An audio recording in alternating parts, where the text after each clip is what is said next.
os nossos oradores e vou começar aqui pelo António, que agradeço mais uma vez a sua presença, por lhe perguntar relativamente à Black Friday. Após a Black Friday é sempre necessário aqui um período para analisar os resultados e reajustar as estratégias. Como é que correu a Black Friday da Vorten e que os resultados do e-commerce foram ou não os esperados? Olá, Margarida. Antes de mais, bom dia a todos também e obrigado pelo convite.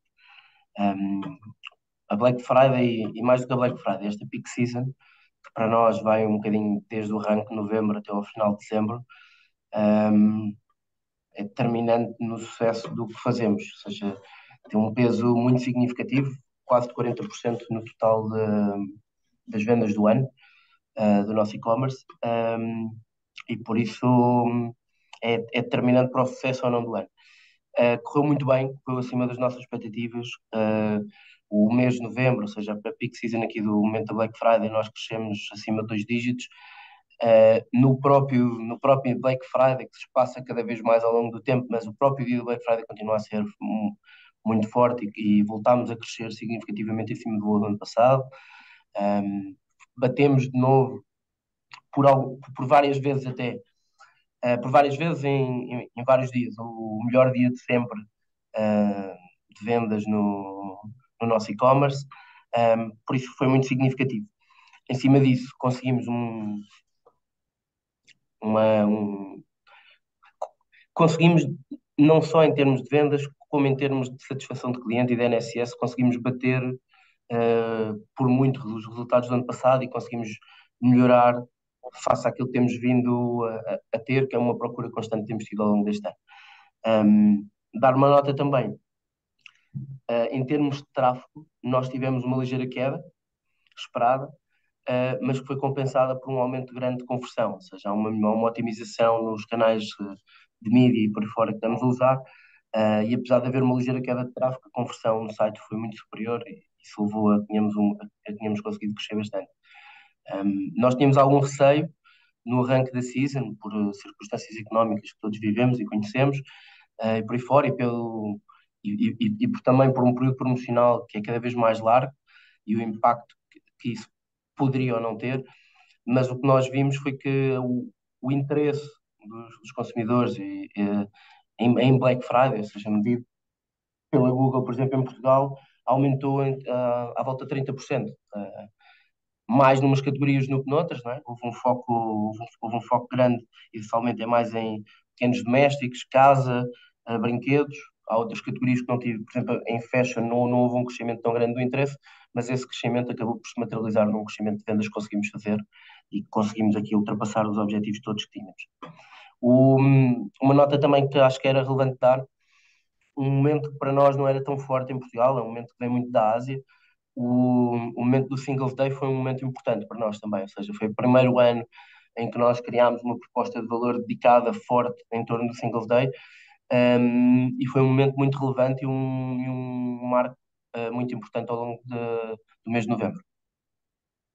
E os resultados, digamos assim, que esteve a contar até agora desta Black Friday, Singles Day e tudo mais, mudaram alguma coisa na vossa estratégia online para a campanha de Natal? Felizmente nada, ou seja, como correram a campanha de Black Friday e a nossa campanha de Natal, como muitas outras, mas estas mais do que outras, um, exige um planeamento muito grande. Uh, e basicamente esse planeamento começa muitos meses antes da campanha do Black Friday e da campanha de Natal. Ou seja, nós partimos sempre com a agilidade e com de conseguirmos alterar e ir mudando, afinando a estratégia, mudando algumas e fazendo algumas otimizações on the go, mas de forma geral não houve uma mudança significativa. Não tivemos que fazer uma mudança significativa para a campanha de Natal, tendo em conta o que se passou na campanha do Black Friday. Por isso não houve uma mudança drástica. E o que é que a Vorten está a planear para a campanha de Natal? O que é que nos podem contar? A nossa campanha de Natal já está no ar, acho que já chegou a toda a gente. É uma campanha à semelhança do que temos vindo a fazer nos últimos tempos, centrada no humor e que tenta levar a mensagem. Ou seja, hoje em dia a Vorten tem em vorten.pt mais de 5 milhões de SKUs, ou de produtos disponíveis para os clientes comprarem. Ou seja, é uma oferta muito, muito larga e a nossa campanha de Natal centra-se um bocadinho em, recorrendo aqui ao humor, levar um bocadinho essa mensagem, que já não somos só eletrónica, que temos tudo e mais não sei o que para os clientes. Um, e a nossa campanha de Natal centra-se também nisso. A campanha de Natal é um bocadinho especial porque em e-commerce sabemos que ainda há sempre aqui alguma resistência e algum receio. Será que vou receber os presentes que estou a comprar a tempo? Será que vou ter aqui um problema que estou a comprar e vai chegar a noite de Natal e não tenho os presentes para oferecer? Por isso há aqui um trabalho grande do nosso lado na campanha de Natal, quer em termos de promessa de valor e do que nos comprometemos com os clientes, quer em termos de garantirmos que não falhamos e que temos capacidade logística para o fazer, de forma a trabalhar esses timings. Até quando é que garantimos que conseguimos entregar sem qualquer falha ao cliente até dia 24? Quando é que depois recorremos a outros mecanismos que temos, como entrega em loja em 15 minutos ou entrega em casa em 2 horas? Ou seja, vamos gerindo esses momentos ao longo do tempo de forma a garantir que conseguimos sempre oferecer uma proposta relevante para os clientes e muito, muito mais relevante que isso, que aqui conseguimos cumprir. E é isso um bocadinho que temos aqui por planear para a nossa campanha de Natal. O tema das devoluções é também um tema muito importante no Natal, sabemos todos, então alteramos a nossa política radicalmente durante este período, de forma a dar conforto aos clientes e reforçar a nossa proposta de valor, de que podem comprar em vorten.pt e as pessoas que receberão os presentes vão poder devolver se assim o entenderem durante o mês todo de janeiro. Por isso É é, verdade, isso é para as devoluções aqui são fundamentais nesta altura do ano, mas não é surpresa para ninguém que a Vorten realiza várias campanhas ao longo do ano, não é só nesta altura. Portanto, o que é que torna a campanha de Natal efetivamente especial? O que é a destaca relativamente às outras? Acho que é um bocadinho isto aqui que falamos. A campanha de Natal tem várias particularidades. Uma vem em cima de uma campanha muito forte, como falámos, ou seja, vem na sequência de uma campanha como o mês todo do Black Friday, em que é impossível prever, ou é muito difícil prever, qual é que é a situação de stocks, por exemplo, no arranque da campanha de Natal. Nós temos um mês de novembro fortíssimo, com uma campanha em cima de praticamente todas as categorias em que operamos. Os próprios fornecedores no mercado todo e os sellers também enfrentam a mesma dinâmica que nós, por isso há um trabalho muito grande para a campanha de Natal em termos de planeamento, quer de stocks, quer de logística, quer de meios que temos aqui do lado tech da plataforma, de forma a conseguirmos saber que chegamos à campanha de Natal e que conseguimos cumprir a proposta de valor que idealizámos e que planeámos há vários meses atrás. Eu diria que essa é a principal particularidade da campanha de Natal. Em cima destas que já falámos, temos em que o timing e o lead time das entregas é ainda mais importante do que no resto do ano. O tema das devoluções é crítico. E depois há o tema aqui de conseguirmos gerir os vários momentos ao longo do mês. Ou seja, a campanha de Natal tem um momento de menos urgência no início do mês, para pessoas com maior planeamento, depois para pessoas mais como eu, entra ali a meio do mês, já há alguma incerteza e alguma necessidade aqui de fechar as compras todas de Natal e mais em cima da campanha de Natal há uma urgência grande e essa é uma particularidade que temos que ir gerindo em termos de visibilidades no site e de acquisition e por aí fora e que vamos gerindo ao longo da campanha. E qual é que considera ser a melhor forma de promover uma campanha online, sem ser aquilo que já falou aqui neste momento? Eu acho que há uma tendência, ou, ou pode haver uma tendência a recorrer aqui a meios pagos de curto prazo, né? De forma isolada, para conseguir ter sucesso numa campanha como esta. Eu acho que esse não é o caminho, ou seja, o trabalho para chegarmos aqui com uma campanha bem sucedida tem que começar muitos meses antes, ou seja, tem que haver um trabalho muito forte antes em termos de construção de base de dados de cliente, em termos de como é que vamos usar essa base de dados de cliente, comunicar de forma relevante para os clientes e em que momentos, no arranque da campanha, à meio da campanha, ou o que for, ou seja, a utilização de dados próprios e da base de dados de clientes que já temos é muito relevante. A construção da recorrência é, e do referral é determinante, ou seja, as más experiências passadas, principalmente recentes, vão afetar qualquer campanha que queiramos montar à frente. Por isso é muito importante trabalharmos na satisfação dos clientes que tivemos. E depois, mais em cima da campanha, acho que é muito importante fazer um planeamento forte, não só desta parte que eu já falei, ou seja, da operação, mas também em termos de SEO, de garantirmos que chegamos à campanha, não operacionalizar a campanha uns dias antes, mas a garantirmos que chegamos bem posicionados nos vários motores de busca e por aí fora, em termos orgânicos. Isso depois vai ajudar a que aquela parte mais imediata e mais de curto prazo de captação de tráfego e de aquisição seja mais fácil e muito mais natural. Em conjugação, obviamente, com uma campanha da ATL forte. Ou seja, eu diria o core e a minha recomendação é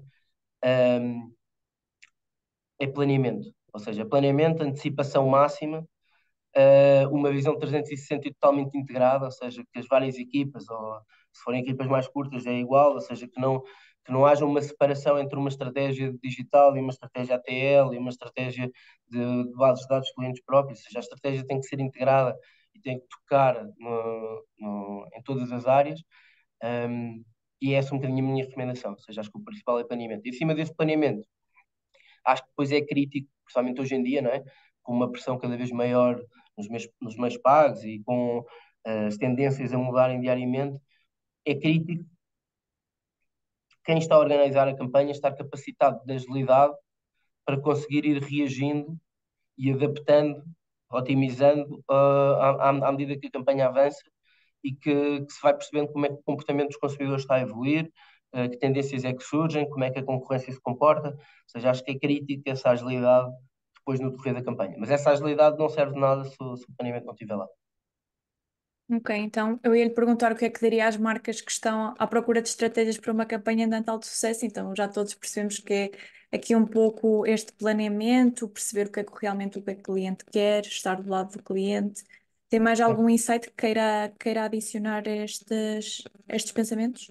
Eu acho que esta é a parte core, ou seja, o planeamento, uma execução de excelência e a capacidade de depois agir e adaptar, acho que é o core. Em cima disso, e além daquilo que já falámos, nós fazemos um trabalho muito de detalhe, mas acho que depois no final do dia compensa bastante, e é uma recomendação que acho que é relevante, que é uma campanha não vale só por proposta de valor que se cria, ou não vale só pela oferta que estamos a fazer, ou por aí fora. Ou seja, nós fazemos um trabalho muito profundo de funil e de perceber em que ponto do funil é que os clientes podem contactar com a campanha, ou seja, em termos de site, podem entrar por um page, ou podem entrar diretamente a uma página de produto, ou podem vir diretamente por uma comunicação de own media, o que for, e nós tentamos mapear em cada fase do funil e em cada ponto de entrada que temos, como é que impactamos, como é que desenhamos a jornada para os clientes serem impactados, perceberem a campanha, criarmos essa proposta de valor da melhor forma possível. Ou seja, e nós adaptamos toda a plataforma, principalmente nestas principais campanhas, a esse desenho que fizemos. Quer em termos de compromissos, em termos de banners de navegação, de checkout, ou seja, acho que é importante pensar não só desenhar a campanha e fazer chegar a proposta de valor aos clientes, mas pensar como é que vai ser o desenho, como é que vai ser a jornada do cliente uma vez que ele chegue à plataforma e como é que ele navega até concluir a sua compra. Agradecemos imenso a sua colaboração e as suas respostas foram bastante claras. Estou só aqui a receber neste momento as respostas ao facto de eu ter perguntado se as suas vendas aumentaram ou não durante a Black Friday. De momento temos 6 pessoas a dizer que sim e uma pessoa a dizer que não, portanto espero que os restantes participantes continuem a responder para no final conseguirmos ver realmente aqui qual a tendência, digamos assim. E também perguntar aos nossos participantes que nos estão a ver se têm alguma pergunta para deixar ao António, por favor, deixem-na no chat para no final podermos fazer-lhe a questão e responder às vossas dúvidas. Agora gostava de passar para o Miguel. Olá, Miguel. Uma vez mais, muito obrigada pela sua presença e por estar aqui em representação da Checkout.com. Depois de ouvirmos tudo aquilo que o António nos teve para dizer, que foi muita informação, muito bem colocada, muito bem contextualizada, fácil entendimento, como é que a Checkout pode ajudar as empresas a prepararem-se para uma época de compras natalícias e eventos tão grandes como a Black Friday? Muito bom dia a todos, obrigado pelo convite. É um prazer estar aqui hoje. Eu, antes de me juntar à Checkout, só uma breve apresentação. Passei por uma série de empresas, sempre relacionadas com os pagamentos. Portanto, deste ano e meio na Checkout, tive cerca de 11 anos na PayPal. Antes da PayPal, tive cerca de 5 anos na Cibes. Portanto, e antes da Cibes, estava como consultor de pagamentos da Accenture durante mais 5 anos. Portanto, sem dar por isso. Tenho quase 20 anos de pagamentos atrás de mim, algo que nunca poderia imaginar, haver-me tanto tempo nesta área, mas realmente continuo a aprender todos os dias e é uma sorte trabalhar com players tão interessantes do e-commerce ibérico. Em termos de pagamentos, aqui calha-me a parte mais ingrata, que é a parte de falar daquilo que é aquilo que ninguém quer fazer, não é? Todos gostamos de comprar, ninguém gosta de pagar e, sobretudo, quanto mais transparente for a fase do pagamento, pronto, menos dói. Às vezes, se nós continuássemos a pagar em cash e ver as notinhas a sair, custava mais, mas pronto, aqui o objetivo, e o nosso grande objetivo, é fazer com que, por um lado, para nós, como clientes que compram, o pagamento seja a parte, uma parte menos dolorosa, e para as marcas fazer com que seja o mais transparente e invisível possível. Um, Isto, felizmente, nos últimos anos, eu, como disse, levo já alguns anos de pagamentos online e pagamentos como um todo. O facto de o online ter ganho cada vez mais relevância para as marcas faz com que também tenha sido dado mais importância e o investimento tenha sido cada vez maior nos últimos anos. Enquanto antigamente era ok, pagamentos online, fala lá com o banco e ativamos aqui uma coisa, o que eles tiverem. Nos últimos tempos tem sido um bocadinho diferente, tem sido, para lá, isto, o custo de aquisição do cliente já não é o que era, já deixou de ser a novidade de toda a gente cá vem parar e pagam consoante o que eu lhes ofereço, e começou a ser para, vamos medir, medir, medir, medir, medir, medir, e podemos medir o que quisermos. Mas se chegamos ao fim do funil e o cliente não compra, não serve para nada tudo aquilo que foi investido, quer em atração do cliente, quer em otimização do próprio site, quer em redução do número de páginas, redução do número de cliques, porque ele chega lá e não paga. Portanto, aqui o meu grande objetivo nos últimos anos tem sido de, ponto um, ajudar as marcas a focarem-se num dos pontos mais importantes do trajeto da compra online, que é o pagamento, um, e felizmente com muito sucesso, o que faz com que as marcas estejam a ser, um, estejam a colocar cada vez mais investimento e a medir cada vez mais aquilo que é a fase crítica. Não que as outras não sejam, mas podemos investir o que quisermos, podemos levar toda a gente até à fase do checkout. Se o pagamento não funcionar, tudo aquilo que investimos para trás não serviu absolutamente para nada. Serviu para criar aquela intenção, aquela impulsividade, aquela necessidade da compra, mas se não funcionar, eu vou para o cliente do lado. Aqui a questão no online torna uma relevância, os pagamentos no online tornam uma relevância ainda maior, porque eu tenho a concorrência a um clique de distância, a vender o mesmo produto que eu. E, inclusivamente, o cliente é cada vez menos fiel, cada vez há mais concorrência nos preços, os sites estão todos cada vez melhores e, portanto, nós não podemos perder este cliente que tanto nos custou a ganhar. Para resumir, aqui é muito importante que, em termos de competitividade e investimento nos pagamentos, se possa garantir que as marcas, as empresas, invistam em soluções que ofereçam, ponto um, escalabilidade. Portanto, soluções de pagamento que lidem com volumes muito aumentados de transações e, sobretudo, sem múltiplas estruturas e fornecedores, porque vemos que muitas vezes players de pagamentos tradicionais não são sequer uma plataforma única. Portanto, são um PSP, mas depois já não são acquire, mas depois já não são processador, mas que contrato. E muitas vezes a pessoa nem sabe o que é que está a comprar. É importante que se foquem em players cujo investimento é o online, que tenham toda a cadeia de tecnologia, desde a página de pagamentos até ao contacto direto com a Visa, ou com a Mastercard, ou com a CIBS, a Checkout é uma delas, por exemplo. Confiabilidade, portanto, esta tal estrutura que ofereça a confiança e a segurança que permita em tempo real ter acesso a análises e relatórios, ter dezenas de códigos de erros para entender exatamente porque aquela transação falhou, se é do meu lado, se é do lado do banco, se é do lado do acquire, se é do lado do processador, se é do lado do emissor, porque é muito diferente eu receber transação rejeitada e não fazer ideia se é o cliente que não tem saldo, ou receber o tempo para colocação do token 3DS expirou. Portanto, é diferente. Aquele cliente. Os nossos estudos indicam que as falsas recusas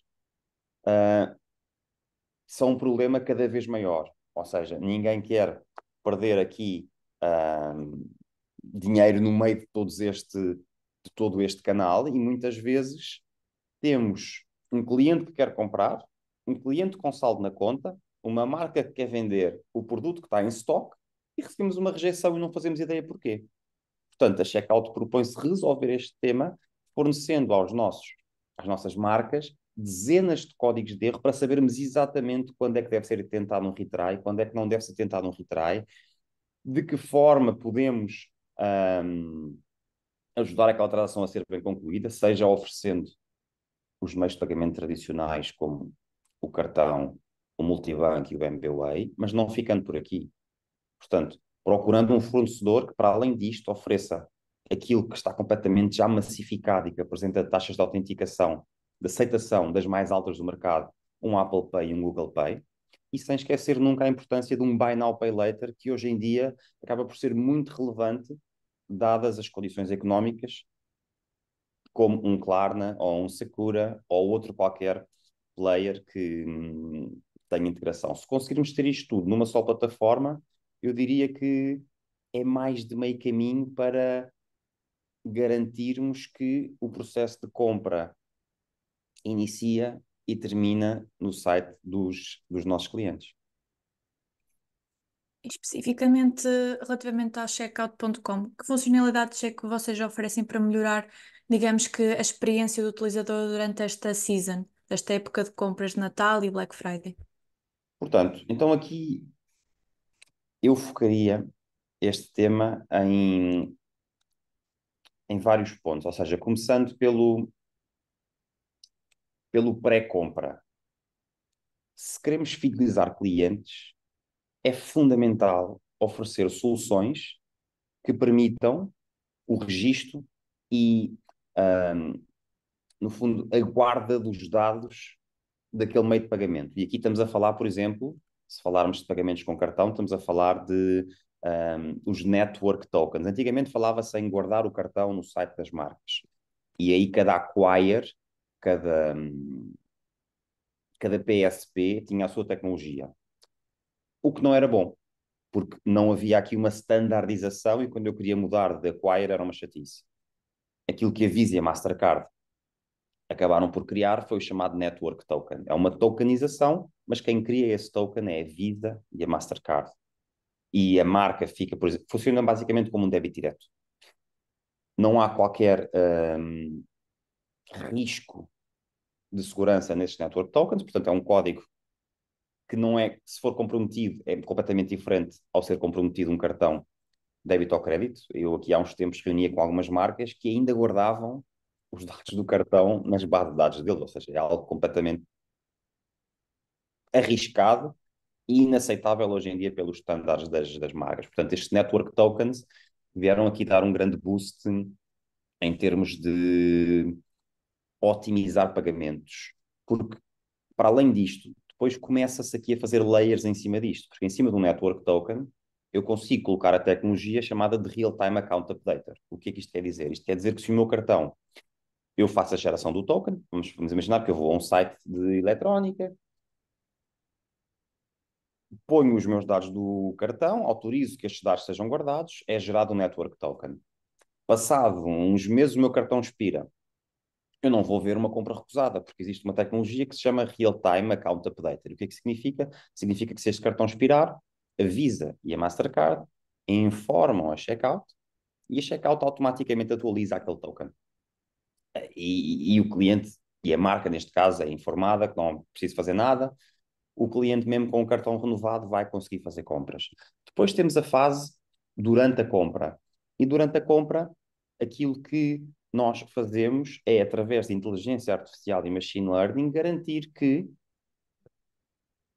aquela compra, naquele tipo de comércio, com aquele MCC, Merchant Category Code, com aquele valor para aquele produto, daquele país, daquele IP, eu sei que o banco A, o B ou o C precisam que esta mensagem de autorização vá com todos os campinhos bem formatados, desta forma, daquela forma, para quê? Para garantir que não temos uma falsa recusa. Aqui, basicamente, estamos sempre a lutar para otimizar, para não ter falsas recusas, por um lado. Por outro lado, temos aqui também aquilo que é importante distinguir, se estamos a falar de comércios que estão apenas limitados a Portugal,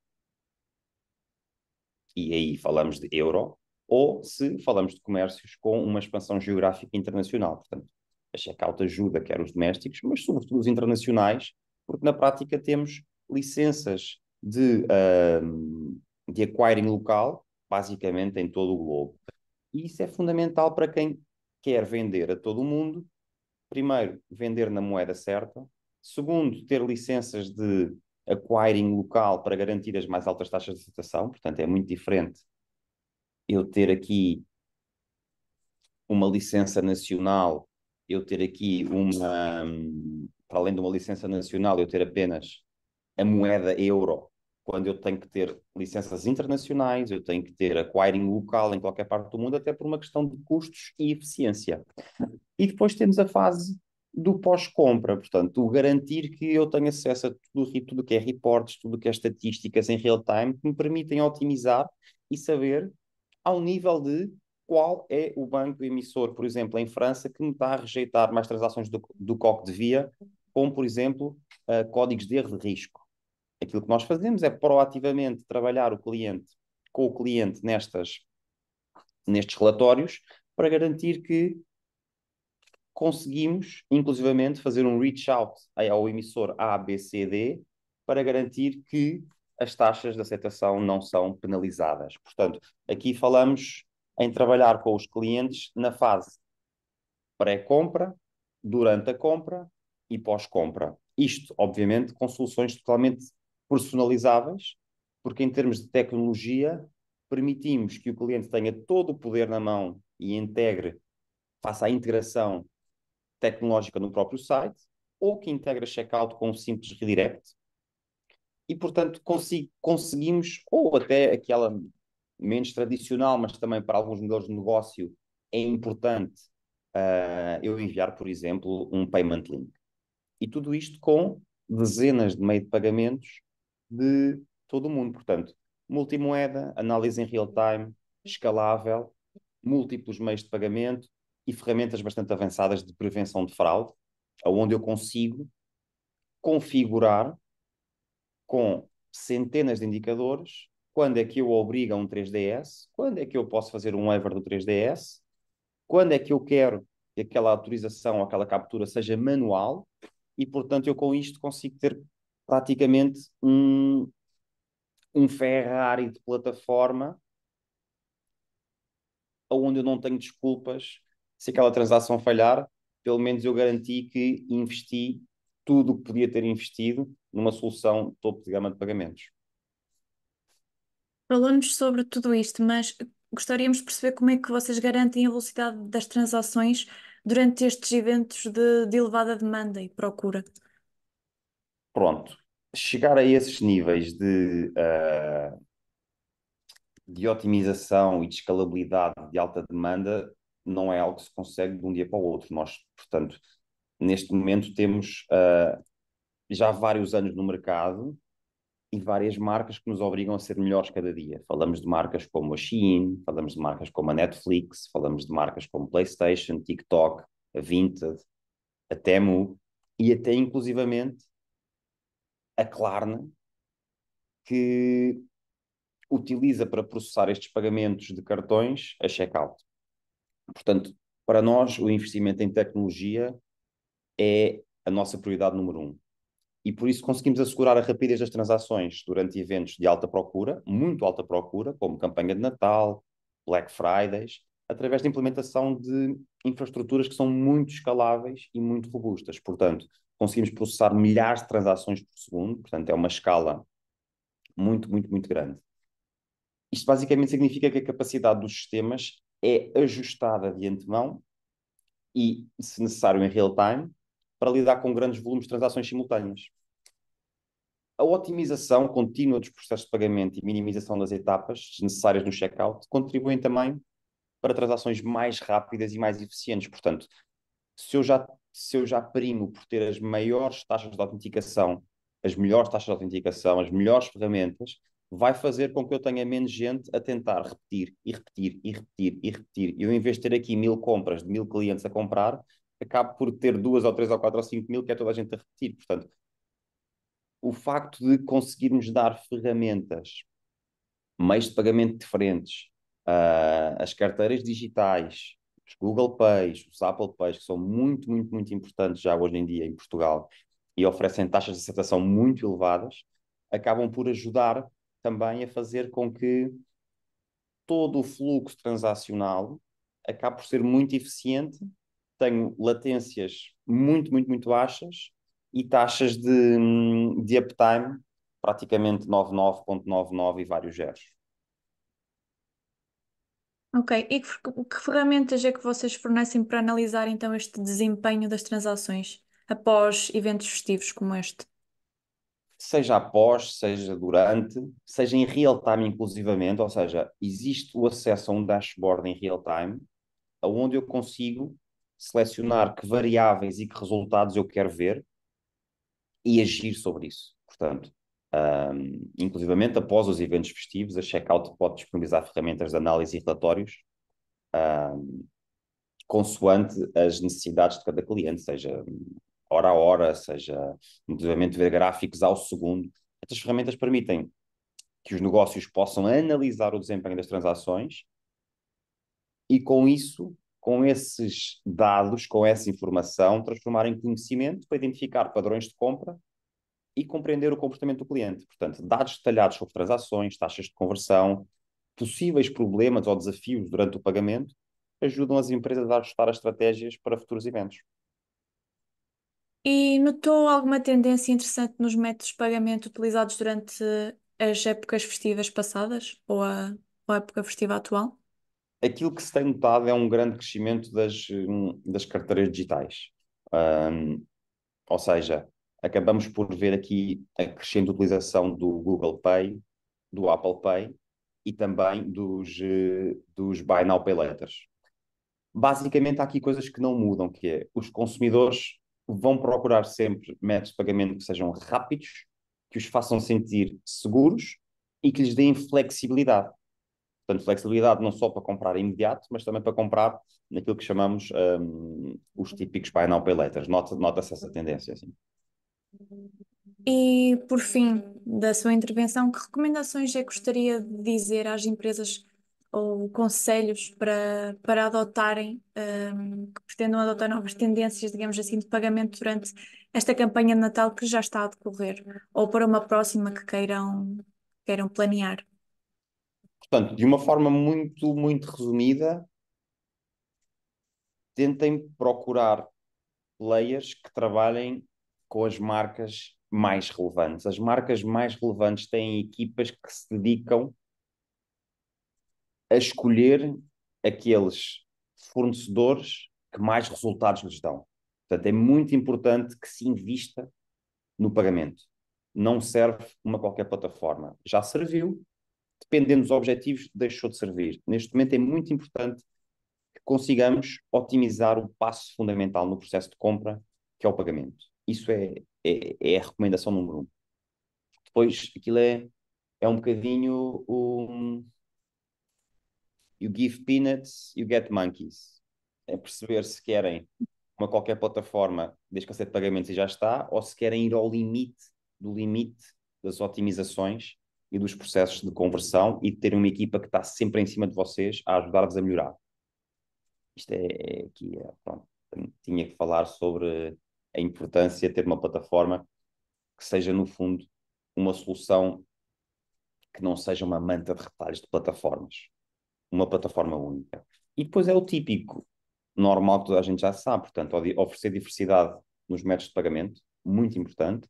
Já nem falo, ou já nem deveria falar, mas vou voltar a falar, otimizar para dispositivos móveis. Isto é fundamental. Garantir que os processos de pagamento estejam completamente otimizados para dispositivos móveis, uma vez que a grande maioria, já mais de metade, segundo os últimos reportes, paga com o telemóvel, compra com o telemóvel. A maioria das compras já são com o telemóvel. Medidas de segurança, fundamental que o cliente se sinta seguro e fundamental que as próprias lojas online reforcem medidas de segurança para proteger contra atividades fraudulentas durante estes períodos de grande procura, porque sabemos que isto é um bocadinho o jogo do gato e do rato, mas também sabemos que não podemos ter um serviço que feche portas e tenha como segurança o máximo objetivo. O objetivo não é a segurança máxima, o objetivo é conversão máxima. Mesmo que eu tenha que gerir um bocadinho o risco, sabendo que se calhar uma ou duas vão ser fraudulentas, mas não vou estar a limitar as outras 20, 30 ou 40, que aquela regra para limitar aquela uma ou duas pode estar a impactar. Monitorizar e analisar dados, fundamental. Eu não consigo gerir o que eu não consigo medir. E em 2023 ainda há gestores de lojas online que não me sabem dizer da boca para fora qual é a taxa de conversão no momento do pagamento. Isto é fundamental. Se eu não conseguir medir, não vou conseguir gerir, não vou conseguir otimizar. Portanto, é deixar de pensar, epá, nem vou medir, porque esta plataforma que eu uso é a única que eu conheço, é a única que eu sei. Portanto, esse é um erro. Porque existem plataformas que conseguem ajudar muito a aumentar as taxas de aceitação. Portanto, monitorizar os dados, analisar os dados e investir em ferramentas analíticas para monitorizar o desempenho das transações e ajustem as estratégias com base nos dados recolhidos. E analisem a evolução. Peçam ao vosso fornecedor de pagamentos para vos dar estes dados e para vos sugerir oportunidades de melhoria e continuem a medir. Ou seja, das 100 pessoas que escolhem um método de pagamento, quantas dessas 100 conseguem terminar a transação? Muito importante. E depois, preparar-se para a escalabilidade, porque é fundamental certificarem-se que os sistemas de pagamento com os quais trabalham são escaláveis para lidar com um aumento significativo das transações. No entanto, isto é apenas um webinar assim curtinho, não dá para entrar muito em detalhe. Eu, como sempre, estou disponível para conversar com qualquer marca que queira saber um pouco mais sobre aquilo que estamos a fazer sobre os pagamentos e sobre aquilo que podem fazer para melhorar os pagamentos que têm hoje. É verdade, e já temos aqui uma pergunta para si que lhe vamos fazer no final. Obrigado. Relembro a todos que temos o nosso chat aberto a qualquer tipo de questão que queiram deixar, tanto ao António, como ao Miguel, como ao Pedro. Relembro também que está aqui aberta também uma sondagem relativamente às vendas, da Black Friday 2023. A resposta é anónima, podem responder só simplesmente sim ou não, se as suas vendas aumentaram ou se não. E agora vamos falar com o Pedro Lourenço, representante do Portal da Queixa by Consumers Trust. Porquê? Porque já falamos aqui com o António sobre as marcas, falamos com o Miguel sobre os pagamentos e agora, obviamente, temos que falar sobre a relação das marcas com os clientes. E é por isso que temos aqui hoje o Pedro. Uma vez mais, muito obrigada, Pedro. Gostaria de começar a fazer um comentário e depois uma questão, que é. Então, a Black Friday terminou e agora todos os olhos estão postos na campanha de Natal, que já está a decorrer. Porém, os resultados obtidos nesta Black Friday são obviamente importantes para conseguir colmatar algumas falhas que possam existir e otimizar até aquilo que é a campanha de Natal. Portanto, gostava de lhe perguntar, de acordo com a análise das queixas dos consumidores no portal da queixa sobre o e-commerce nesta Black Friday, em que pontos é que as marcas podem melhorar ou otimizar aqui a sua performance? Bom dia. E obrigado pelo convite. Antes de mais, só dar aqui um disclaimer por causa desta minha voz, que eu estou em fase final de recuperação de uma infecção respiratória, por isso estou aqui na mesma e vim cá para cumprir com aquilo que tinha sido a minha promessa. mas talvez vá falar um bocadinho mais devagar, com mais calma e tentar reduzir também a minha intervenção, para não ficar pelo meio caminho. Aceitam-se reclamações no final, se entenderem, por isso estamos abertos a isso. Mas, perdão, sim, é um facto. A Black Friday foi um momento, este ano, muito diferente daquilo que têm sido os últimos. Mas também ao mesmo tempo aponta caminhos para o Natal. E isso é fundamental, é se fazer essa análise, justamente porque estamos a falar de duas épocas festivas, né? Ou dois momentos que estão muito próximos e que muitas das vezes as pessoas acabam por comprar na Black Friday já a pensar no Natal, não é? Então há aqui no fundo uma tendência já com alguma perspectiva.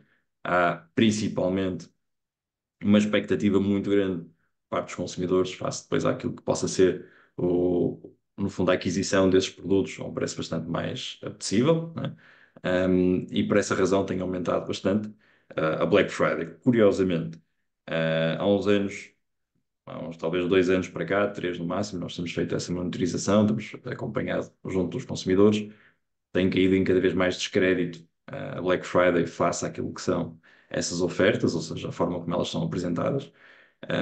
Mas, contudo, e foi esta a curiosidade, talvez muito potenciada pela aquilo que foi a conjectura da potencial crise financeira que acabou por se abater na nossa economia, as pessoas procuraram fazer essas compras, independentemente de muitas delas já estarem desacreditadas naquilo que é a essência, que é a gênese da Black Friday. E por essa razão houve aqui um aumento. Contudo, nesse seguimento, e é uma correlação que é sempre muito normal, ou seja, muito direta, quando há um aumento na procura, um aumento até, nomeadamente nas vendas, há também um aumento nas reclamações. Isso hoje em dia já é algo que, como indicador, já ninguém tem, ninguém faz uma análise diferente que não seja exatamente o número de reclamações, tem que ver exatamente com a cota de mercado ou com a época em que nos encontramos. E essas reclamações apontaram, este ano, para algo que é muito importante, que foi a questão das devoluções.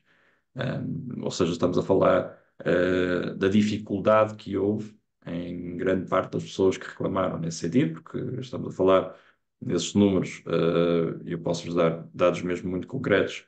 Em termos de devoluções, nós estamos a falar de 23%, foi aquele que reuniu maior número de reclamações, e muito curiosamente, mais até do que as burlas, porque, como devem imaginar, nesta época do ano, em Black Friday e Natal, há também muito aproveitamento ilícito por parte de quem não está no mercado com outra intenção que não seja criar esquemas de fraude ou burla, e que têm crescido imenso, também muito potenciado, obviamente, por esta literacia, aliás, pela iliteracia digital, mas pela procura de estar online por parte dos consumidores, de quererem estar, obviamente, onde a ação está a decorrer. Mas, de facto, e é um indicador interessante, as devoluções e as dificuldades na falha de entrega também foram os principais motivos, não é? O número de reclamações também aumentou muito no sentido que estamos a falar que, na sua totalidade, tivemos um aumento de 23% face ao ano anterior e, curiosamente, 70% face a 2021, em que ainda estávamos em um momento de pandemia, em que houve aí um acréscimo e um crescimento enorme, em 20 e 21, face aos anos anteriores, pré-Covid, não é? Mas isto dá-nos dois tipos de reflexões, assim se pode dizer. Uma é justamente isso, que os consumidores são cada vez mais digitais, o que é ótimo, e isso potencia o mercado do comércio eletrónico de uma outra forma, mas ao mesmo tempo também os torna mais vulneráveis e por essa razão eles ficam mais desconfiados. Então precisam também de ter esse acompanhamento, essa proximidade por parte das marcas, precisam de se sentir seguros, não é? É exatamente como o António falou, de toda a estratégia, de todas no fundo, as ações que têm implementado nesse sentido, mas também, exatamente como o Miguel falou, toda a confiança que é necessário no momento de pagar, porque é aqueles segundos finais em que nós estamos mesmo na dúvida, será que faço, será que não faço? Então, todo esse processo é um processo muito envolvente e que, sem dúvida, ele tem que ser recheado de confiança por parte das marcas. E por essa razão, acho que é importante, mais de qualquer outra coisa, pensar nestes dados e tentar evitá-los ao máximo. Já se sabe que evitá-los a 100% é completamente impossível, é uma utopia, mas mitigá-los, sem dúvida, que possa ser um grande objetivo, e por essa razão. É algo que nós deixamos sempre à consideração das marcas, no fundo, aproveitar este tipo de indicadores, para melhorarem o seu serviço e a melhoria contínua. De acordo com estes indicadores que nos falou, como é que as marcas podem aprimorar a sua reputação nesta campanha de Natal? Tem-se ouvido falar aqui muito em reputação da parte da Consumer Trust. Na realidade, muitas das vezes, há uma confusão, pelo menos há uma tentativa de descurar aquilo que é a importância da reputação face à notoriedade. As marcas muitas vezes procuram a notoriedade, porque a notoriedade é mais facilmente conquistável, não é? Porque havendo uma direção no investimento nesse sentido, nós consideramos e conseguimos ser rapidamente falados através das redes sociais, através de alguma tipo de campanha mais viral, ou mesmo a insistência alargada em vários canais, e para isso tornarmos relevantes e conhecidos para o consumidor. O da reputação é algo que se conquista ao longo do tempo. E muitas das vezes esta necessidade imediata de entrar no mercado de forma abrupta pode ter consequências muito graves, exatamente na reputação. Um, eu posso-vos dar um caso muito flagrante, ainda agora acabou-se de falar da marca, do caso da Temu, que entrou no mercado de forma muito abrupta, muito imediata, não é? De repente todas as pessoas, quase de um dia para o outro, ficaram a conhecer a Temu, seja no TikTok, no Instagram, seja em outro tipo de canais, advertisement,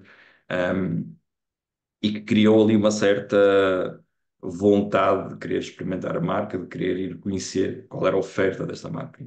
Obviamente que isso depois resultou em muitas vendas, e essas vendas, por serem também muitas das vezes um volume muito grande, ou a expectativa ser também maior do que aquilo que depois é a realidade, resultou também em muitas reclamações, e agora é esse trabalho que é necessário fazer por parte da marca, exatamente por correr atrás desse prejuízo, que há de ser um processo bastante mais longo do que foi aquela conquista muito curta no seu período de tempo da notoriedade. Então, esse é um ponto fundamental. A gestão da reputação deve ser algo que deve estar alicerçado na base de qualquer estratégia. As marcas devem ter que, seja a entrada no mercado, ou seja, numa época, por exemplo, agora como o Natal ou Black Friday, todas as estratégias que no fundo vão ser implementadas têm que ser sempre pensadas qual é o impacto que elas terão no consumidor, não é? De que forma é que na realidade isso vai impactar o cliente na fase seguinte. E a fase seguinte é a retenção, né? E se nós estamos a falar, principalmente de e-commerce, a retenção é o ativo mais fundamental que as marcas possam ter no mercado online. Porquê? Porque existe muita oferta, existe essa facilidade de eu facilmente mudar de loja, eu não tenho que percorrer uns metros se estiver num shopping, e esperar que a loja esteja vazia, para poder fazer essa compra. Eu não tenho que me deslocar a nenhuma loja física, por isso basta abrir uma aba no novo separador e estou noutra loja, não é? Então, essa facilidade é um ponto fundamental para as marcas entenderem que essa retenção é muito efêmera, pode ser muito volátil, não é? Então, por isso ela tem que ser trabalhada de uma forma muito aprimorada.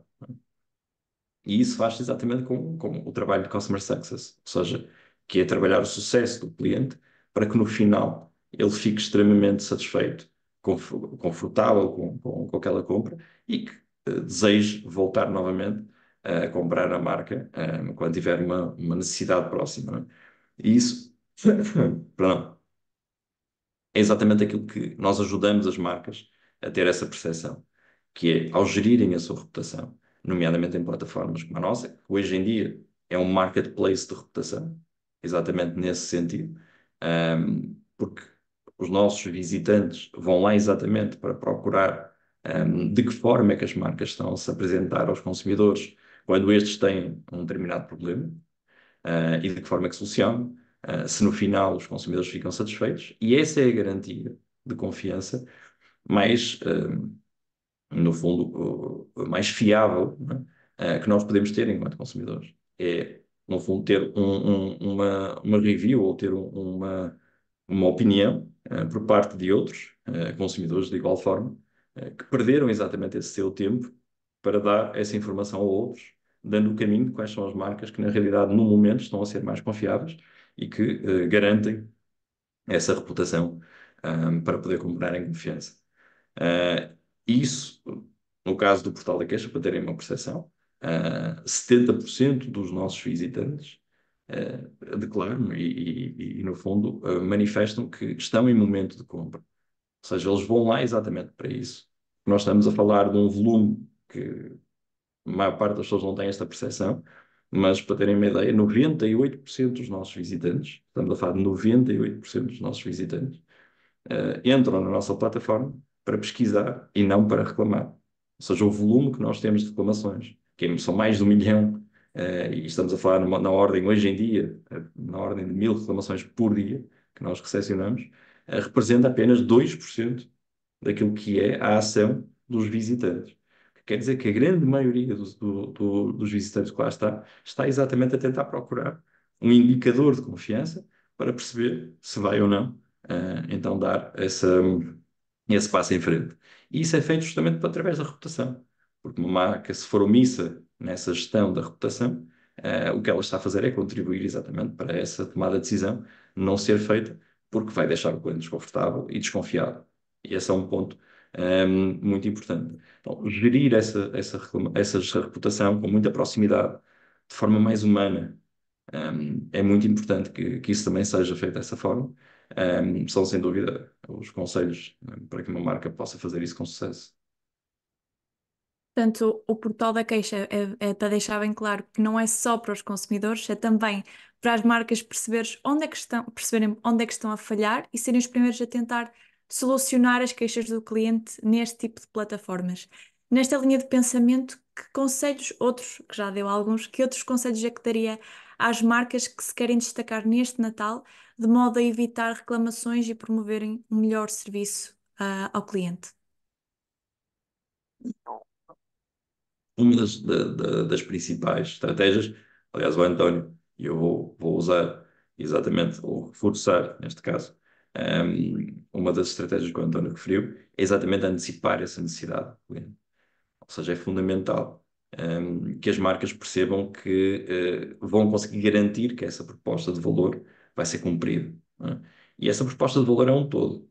Nós estamos a falar desde o momento da pesquisa, em que, por exemplo, nós encontramos exatamente também ao lado do consumidor nesse momento, não é? É exatamente o ponto onde ele vem, é um touchpoint, é o portal da queixa, onde ele vem procurar exatamente essa forma de poder garantir essa confiança enquanto está a fazer a sua pesquisa, mas depois passa por todos os outros pontos durante toda a jornada do cliente, nomeadamente desde a percepção que ele tem relativamente à proposta, à oferta que a marca lhe está a apresentar, desde o momento de pagamento, exatamente como também o Miguel referiu, e depois todo o processo de pós-venda, onde ele vai sentir essa segurança, não é?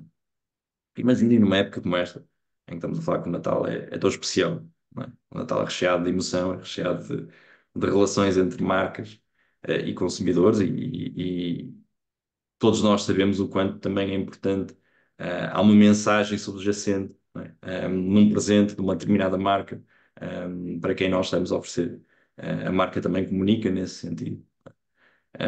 Mas imaginem o que é, como infelizmente nós temos relatos destes, e são relatos que partem do coração, mas temos relatos de reclamações no dia seguinte ao Natal, de pais a reclamar que não conseguiram receber o presente para os filhos a tempo, que tiveram que fazer um print screen, imprimir e colocar num envelope, e foi a única forma que encontraram de poder dar o presente aos filhos, dizendo que há de chegar, não é?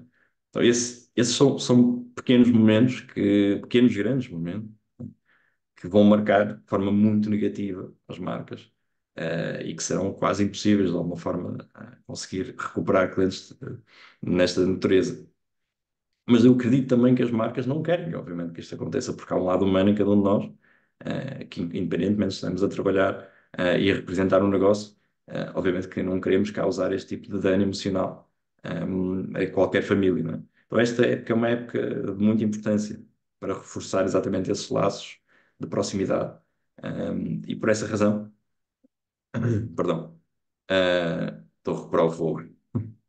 E por essa razão é fundamental, exatamente, que as marcas consigam antecipar essas necessidades. Por exemplo, quando eu estava a referir no início da minha intervenção, em que as devoluções e os prazos na entrega foram das principais reclamações da Black Friday. É fundamental que essa estratégia na comunicação, que essas informações sejam passadas de forma clara e inequívoca, exatamente no momento da compra. Ou seja, quando o cliente está a visualizar um produto, e vai fazer o checkout desse produto, ele tem a percepção real de quando é que ele vai ser entregado, entregue, desculpa.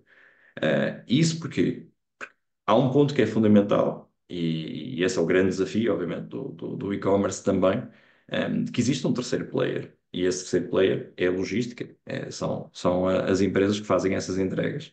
E muitas das vezes são também os que acabam por ter uma pressão crescida, acabam por, no fundo, a fazer parte de todo este processo de compra, mas nem sempre são também capazes de cumprir de acordo com aquilo que seria a expectativa e daquilo que foi o prazo estabelecido no momento da compra. Então é fundamental que as marcas consigam antecipar exatamente esse tipo de circunstâncias, garantir que essa folga para um determinado erro possa existir e, para isso, obviamente, reduzir o índice de insatisfação e o índice de esforço por parte do cliente. Porque vai acontecer, obviamente, e neste caso temos um Natal este ano no fim de semana, vai acontecer, obviamente, uma quantidade exacerbada de certeza de contactos às marcas na quinta e na sexta-feira de clientes que possam ainda não ter recepcionado os seus produtos para o Natal. E isso vai criar uma ansiedade enorme, vai criar todo um processo contrário do ponto de vista emocional àquilo que seria o expectável para estes consumidores. Então, essa é sem dúvida, acredito, a melhor prenda para todos, seja para as marcas e para os consumidores. Muito rapidamente vou colocar a última questão para podermos terem tempo aqui para responder às perguntas de quem nos está a ver. Quais são para si, Pedro, os passos a seguir, muito sucintamente, para uma campanha de Natal de sucesso, mediante aquilo que ouvimos aqui hoje, tanto do António como do Miguel, como do que explicou aqui até agora, relativamente à parte da relação das marcas com os consumidores? O que é que torna uma campanha de Natal bem-sucedida? Querendo repetir muito, mas na realidade tudo isso acaba por praticamente andar à volta daquilo que é o sucesso com o cliente. O sucesso da marca é o sucesso que esta consegue obter junto dos seus clientes. Porque se os seus clientes não estiverem satisfeitos no final do processo de compra, eles vão fugir. E esse é o pior cenário para uma marca. É exatamente perder clientes sem saber porquê. Este é um dos principais cenários que acontece justamente às marcas hoje em dia e, infelizmente ou felizmente por um lado ou por outro, as reclamações acabam por apontar muitas das vezes as razões pelo qual as marcas estão a perder clientes ou onde é que elas estão a falhar, mas também ao mesmo tempo permite-lhes ter uma capacidade de melhoria com base nesses indicadores. Não é? Permite-lhes ter essa possibilidade de, primeiro, ainda recuperar um cliente quando ele faz uma reclamação, porque ele ainda está disponível para obter essa solução. E segundo, perceber onde é que não vai querer voltar a cometer o mesmo erro, para que não tenha um elevado número de reclamações nesse sentido e o seu sucesso não baixe do ponto de vista geral. Né? Esse é o principal objetivo, é garantir a satisfação do cliente. A questão é, como é que nós conseguimos garantir essa satisfação na sua plenitude, ou pelo menos manter os nossos KPIs a níveis que sejam minimamente aceitáveis ou que possam até extravasar aquilo que possa ser o expectável. Muitas das vezes as marcas têm uma percepção errada de que ter muito volume de vendas ou ter muita procura é mais permissível ou mais aceitável ter um índice de satisfação menor ou haver um maior número de clientes insatisfeitos. Mas não é verdade. Na realidade, nós temos imensos exemplos e permitam-me dar o exemplo da Vorten, que é um exemplo desses, em que estamos a falar provavelmente o maior player de e-commerce em Portugal e que tem, por exemplo, na nossa plataforma, enquanto marketplace de reputação, níveis de reputação altíssimos e garante ser sempre o líder, exatamente neste setor do e-commerce. Isso quer dizer o quê? Quer dizer que a correlação entre o volume de vendas e aquilo que possa ser a capacidade de solucionar problemas e satisfazer os clientes no final, ela pode existir exatamente nos mesmos parâmetros. Ou seja, as marcas podem ter muitas reclamações, mas são capazes de resolvê-las no final e garantir exatamente essa recorrência desses clientes e outros, porque vão exatamente dar o passo em frente através da confiança que garantiram com esses. Então, isso acontece porquê?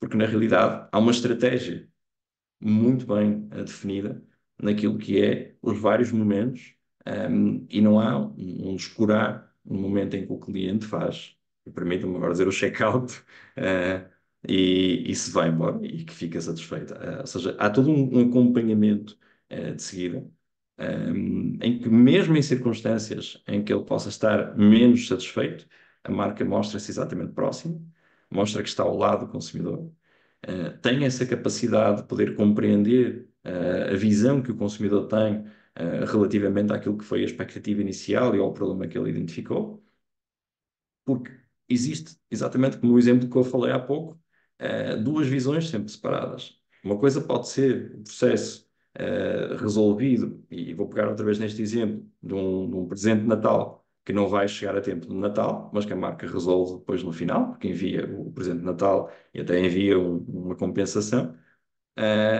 e resolve o problema de alguma forma, mas não vai resolver exatamente aquilo que foi o impacto para aquele cliente, nunca mais, não é? Porque aquele episódio menos positivo vai ficar marcado. Então isso é fundamental, haver, perdão, haver exatamente essa estratégia, e trabalhar nesse sentido, exatamente como o António referiu no início, para que exista ou seja, no fundo, uma campanha de Natal de sucesso. Muito obrigada e obrigada pelo esforço de estar a falar Parece. durante tanto tempo. Vamos então agora responder aqui às questões. O Miguel tinha uma questão para ele e já respondeu aqui no chat para quem quiser ler a resposta. Relativamente às outras duas questões, vamos responder aqui ao vivo. E se tiverem mais questões, por favor, deixem-nas no chat. Esta questão é de um participante anónimo e faz a questão, deixa para qualquer um responder. Que taxa de devolução é aceitável ou comum para um negócio de faturação média de entre 1 milhão e 1,5 milhão anual? Quem é que gostaria de responder?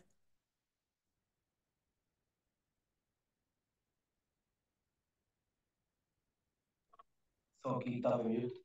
Acho que posso responder. Acho que isso, ou seja, é impossível responder só com estes dados, ou seja, depende muito do setor. Se for um negócio que opera num negócio mais de fashion, há de ser mais alto. Se for um negócio que opera num negócio que não tem um tema de tamanho, de variantes, por fora, há de ser mais baixo.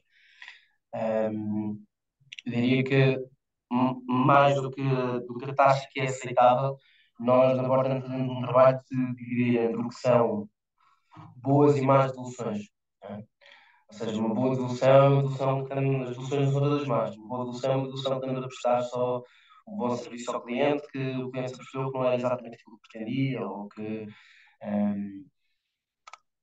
as especificações não correspondiam exatamente àquilo que necessitava, e por aí fora.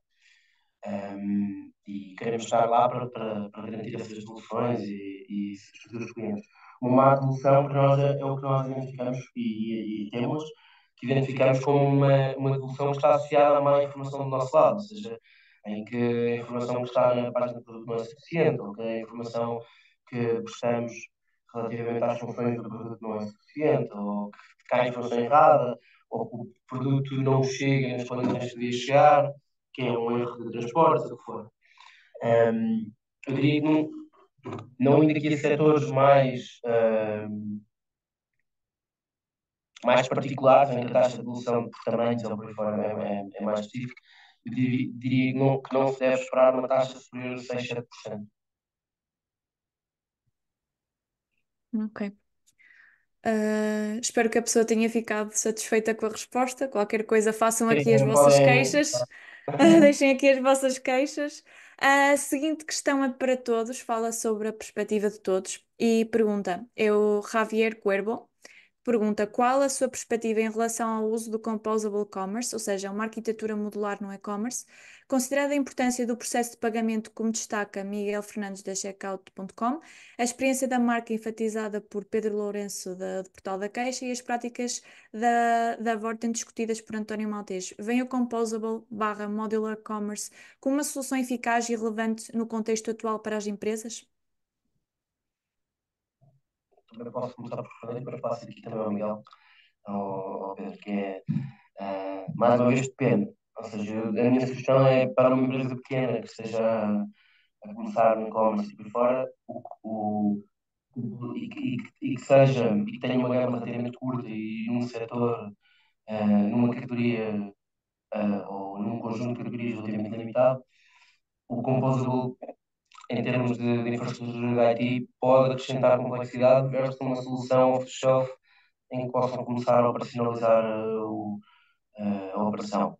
Para um negócio como aquele que nós operamos na Vorten, multi-categoria, com muitos produtos, muitas necessidades, omnicanal, com muitas especificidades, não há. É difícil haver outro caminho que não seja o Composable. Ou seja, nós trabalhamos com uma estrutura completamente modular, em que back-end, front-end, pagamentos, visibilidade de stocks, orquestração de encomendas, por aí fora, todos eles são módulos independentes que se interligam entre si e que funcionam de forma autónoma e que podem ser substituíveis de forma independente. Ou seja, podemos trocar peças no meio do caminho sem ter que trocar toda a estrutura do site ou o que for. Ou seja, acho que depende um bocadinho das necessidades, do que é que se pretende entregar ao cliente e depois também depende um bocadinho se há capacidade interna para desenvolver algumas peças in-house ou não, que faz com que o modular seja ainda mais relevante. Miguel, Pedro, quem é que quer falar de seguida? Miguel? Eu posso acrescentar que é um ninho, ou seja, é exatamente isso. Talvez não faça sentido para uma empresa muito pequenina andar a comprar módulos e a falar com especialistas quando tem muito em que se focar ainda. Agora, se falamos de empresas com volumes transacionais, se calhar já para cima dos 10, 15, 20 milhões, sem dúvida que faz todo o sentido essa abordagem, no sentido em que lhes dá uma flexibilidade de escolha, adaptabilidade, internacionalização e segurança. Quer dizer, no fundo é garantir que estamos a falar com os melhores em cada uma das categorias, em vez de termos uma solução one size fits all. Quer dizer, e sabemos que há várias soluções no mercado que tentam ser um tudo em um, portanto, tentam ser one size fits all. Foram feitas para um tipo de segmento de comércios, mas a partir do momento em que as marcas começam a crescer também começam a reparar que vão ter que começar a migrar para uma solução um bocadinho mais potente e este Composable Commerce ou Modular Commerce faz sentido quando as empresas começam a ter volumes significativos e o principal objetivo é começar a otimizar e trabalhar com os experts e os especialistas em cada uma das áreas. É, é a visão. Pedro, algum insight que queira adicionar? Obviamente não vou entrar de forma muito técnica naquilo que são as diferenças entre as ações do e-commerce, mas, perdão, mas na realidade é importante é ressalvar que eu acho que há duas questões do ponto de vista daquilo que é o ponto de vista do consumidor, não é? Que é o facto de as melhorias tecnológicas que vão existindo, e esta é uma delas, muitas vezes surgem das necessidades que as marcas vão encontrando para garantir um serviço cada vez mais eficaz e eficiente, não é, ao consumidor. Não é? E é sempre nessa perspectiva, na perspectiva de satisfazer essas mesmas necessidades de forma mais rápida, mais imediata, mas garantindo eficiência. Não é? No que diz respeito àquilo que é o crescimento da literacia também do lado do consumidor, ela felizmente também vai se ajustando e vai se adaptando. O que quer dizer que o cliente também não fica estagnado um determinado tipo de aplicação, e por essa razão ele próprio também começa, tem a sua própria aprendizagem e começa muito facilmente a utilizar a tecnologia em prol dos seus próprios benefícios, não é? Agora, o que é fundamental, do meu ponto de vista, que as marcas garantam?